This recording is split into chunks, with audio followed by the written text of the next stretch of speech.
He stood there, in the pale light of the London courtroom, and for a moment, the world seemed to pause.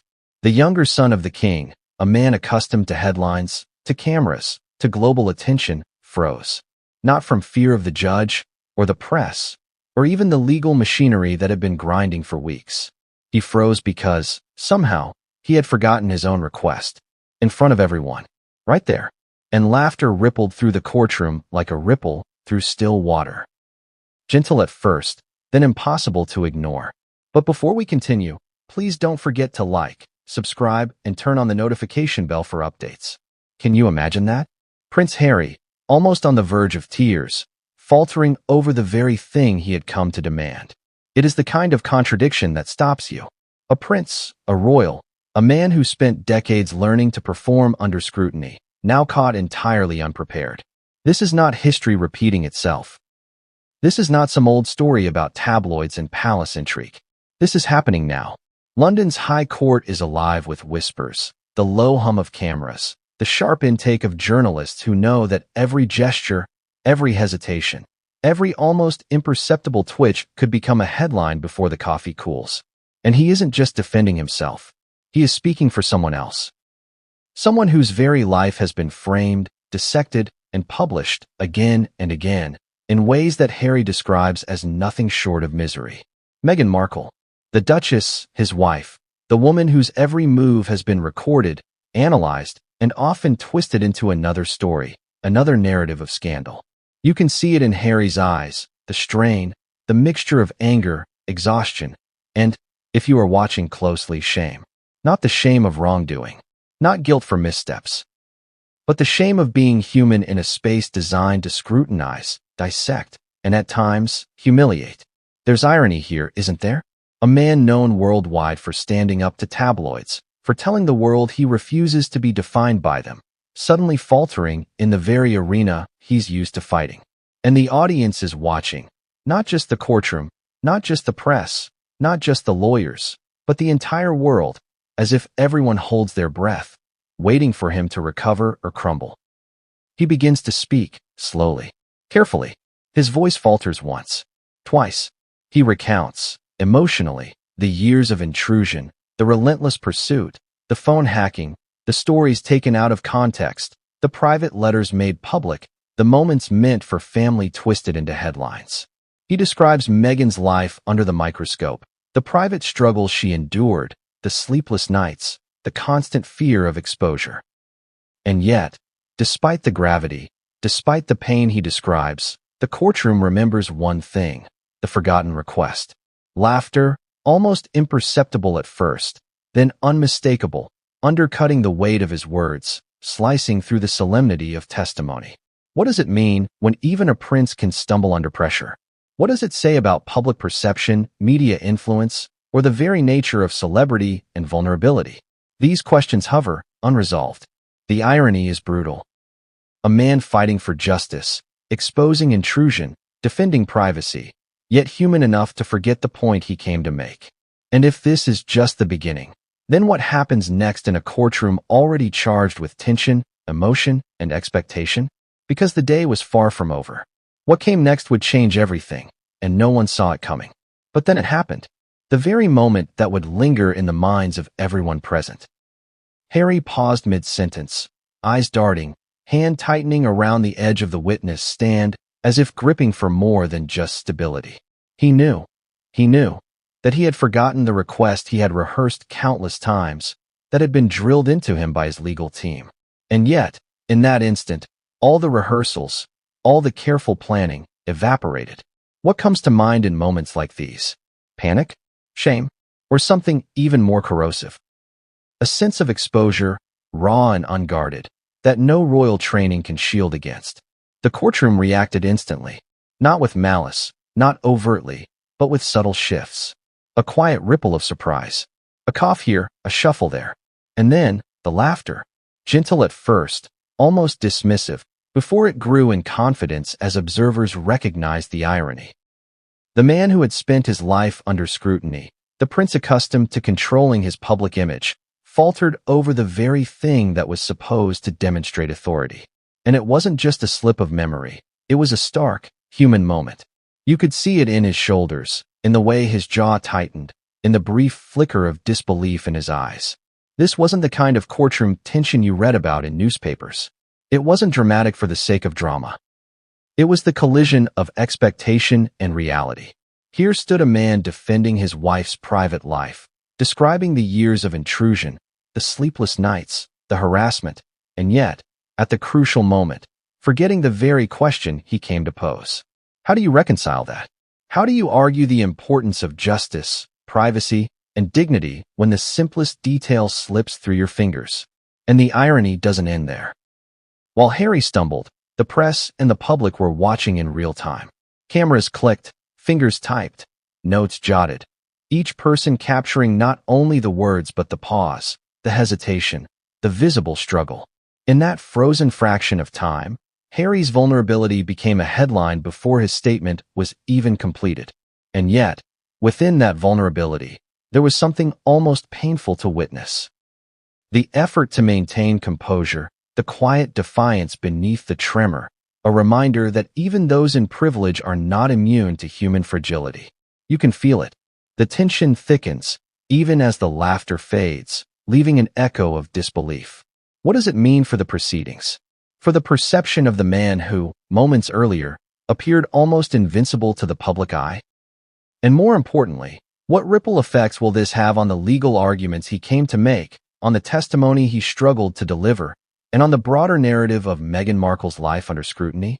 Because just as he gathers himself to continue, there's another shift in the courtroom, one that doesn't come from him, but from someone else entirely. And this reaction, unexpected, leaves the room holding its collective breath once again. And then the moment came that no one could have anticipated. As Harry finally caught his breath and attempted to return to his statement, the courtroom shifted in a way that drew every eye. Not from the judge, not from the lawyers, but from the gallery itself. There was a subtle, almost imperceptible tension, a quiet hush that stretched and bent the air. And then, the testimony turned. Suddenly, Harry's carefully chosen words collided with reality in a way he hadn't prepared for. He began recounting Meghan's years under the press microscope, the phone hacks, the relentless intrusion, the stories stolen from private moments. But the audience's attention kept flicking back to his stumble, the forgotten request. The contradiction was stark. Here was a man speaking passionately about the violation of privacy, yet his own lapse had turned into the very spectacle he was fighting against. His voice wavered. It wasn't just emotion. It was exhaustion, frustration, and something heavier, more personal. She's lived through misery, he admitted, his words catching midair. The constant. And there it was again, a pause so loaded it felt like it could break the room. You could almost hear the heartbeat of the courtroom, syncopated with his. The press leaned forward, not out of disrespect, but because they could sense the fracture between persona and person. And in that pause, in that fissure, there was truth. Real, undeniable human truth. The irony is brutal, almost theatrical. A prince, in front of a judge and witnesses, exposing the deepest wounds of someone he loves, yet unable to command the simplest procedural point. He tried to push forward, to reclaim authority over his own narrative, but the tension was relentless. Every sentence carried weight. Every pause became a punctuation mark in a story that no one had script for. And for the audience watching, whether in the courtroom or on screens thousands of miles away, the impact was twofold: sympathy for the human vulnerability and an almost involuntary amusement at the irony of the moment. Yet, in that fragile balance between exposure and embarrassment, there was a lesson unfolding. Harry's stumble was more than just a forgotten request. It revealed the raw edges of privilege under pressure, the paradox of public life, and the impossibility of fully controlling perception when the world is watching so closely. You could see the strain in his hands, the tension in his shoulders, and the quiet battle in his eyes, a struggle to maintain dignity even as circumstance conspired against him.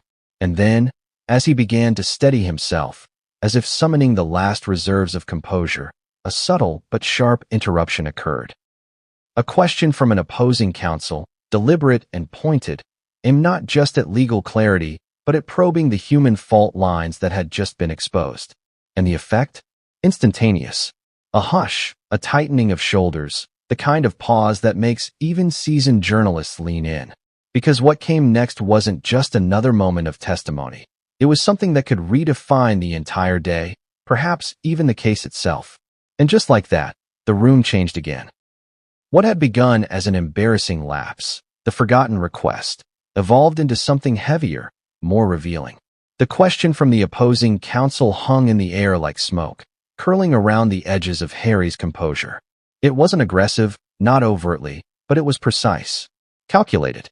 A quiet prod that forced him to confront details he hadn't fully anticipated, details that weren't just about legal points, but about perception, narrative, and control.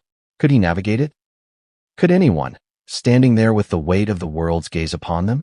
Harry's hands gripped the stand. His voice wavered again, though this time with a new edge, not just frustration, but a sharpened awareness. Every word mattered. Every pause would be dissected. And yet, even as he spoke about the invasions of privacy, the sleepless nights, the relentless media scrutiny that had defined Meghan's life, there was a contradiction that no amount of preparation could resolve. The man tasked with defending dignity had become the center of a spectacle himself. The irony was not lost on anyone. You could almost feel the tension seep into the walls, settling into the floorboards.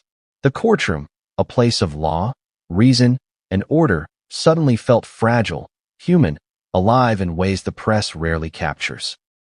There was Harry, recounting intrusion and emotional toll, tears threatening but not falling, while simultaneously contending with the sharp, unspoken judgment of those watching him falter.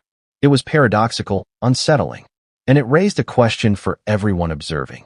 Is it the media that has broken him, or the relentless expectation of perfection that comes with his title?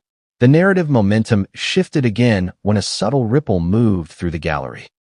A journalist scribbled rapidly, a photographer leaned in slightly too close, and murmurs danced just beneath audibility. The tension wasn't just about Harry's testimony anymore. It was about the very human struggle beneath it, the clash between image and vulnerability, public duty and private anguish. And somewhere within that, there was a story waiting to unfold, one that went beyond the courtroom, beyond legal arguments, into the realm of emotional truth. And just as he was beginning to regain his composure, something unexpected occurred.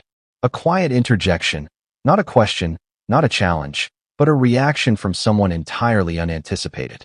It caught Harry mid-thought, made him pause again, and sent a subtle shiver through the courtroom. Eyes widened, notes were paused mid-scribble, and even the judge leaned slightly forward. Whatever this was, it wasn't planned. And whatever came next, it had the power to change the tone of the entire day, to expose new vulnerabilities, to force even a prince into confrontation with reality in a way no rehearsal could prepare him for. And then it all began to settle, but not in the way anyone expected. The courtroom's tension, like a held breath, lingered in the air, thick and unrelenting. Harry had finished, technically, but finishing didn't mean closure. There was a lingering weight in every glance, every shift of papers, every quiet note taken by the press. It was the kind of silence that isn't peaceful. It's reflective, uncomfortable, questioning. And you could feel it. A man so often in control of narrative, now left to reconcile what the world had just witnessed with the story he had come to tell. The emotional payoff is subtle but undeniable. The laughter, the faltering, the human cracks. It all served to reveal what polished headlines never could.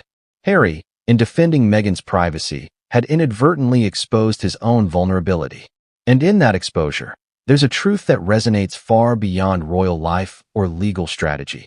Even those who seem untouchable are human, subject to missteps, to pressure, to memory lapses that carry outsized consequences. You realize, watching it unfold, that dignity isn't the absence of error. It's how one responds when everything slips. And the implications are layered. On one hand, there is the legal side. How will this testimony, punctuated by embarrassment, be interpreted?